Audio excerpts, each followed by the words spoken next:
నోటి దగ్గరకు వచ్చిన ముద్దని మళ్ళీ లాగారు కాంగ్రెస్ వాళ్ళు.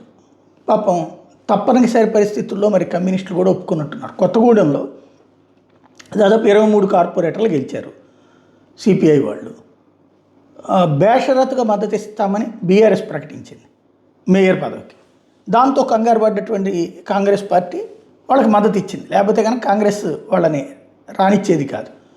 అయితే ఇక్కడ సిపిఐ అంత ఆషమాషి కాదు. సిపిఎంకి కూడా సాధ్యం కాలేదు. సిపిఎం మొత్తం కలిపితే 12-14 కొట్టినట్టుంది మున్సిపాలిటీలు అవన్నీ కలిపి. వీళ్ళు కార్పొరేషన్లో అంత భారీగా సాధించడం ఆషామాషి ఏం కాదు.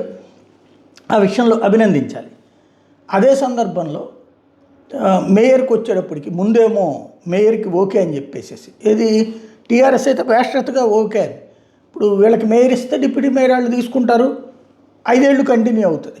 కానీ ఇప్పుడు కాంగ్రెస్ పార్టీ ఏం రైట్ చేసుకొచ్చింది, మేయరు 2.5 సంవత్సరాలు షేరు.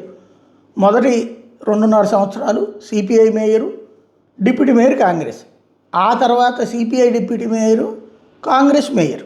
ఇది ఫైనల్గా తీసుకొచ్చినటువంటి ఒప్పందం. అంటే అదే టీఆర్ఎస్తో అయితే కనుక పర్మనెంట్గా వాళ్ళతో ఉండేది కదా.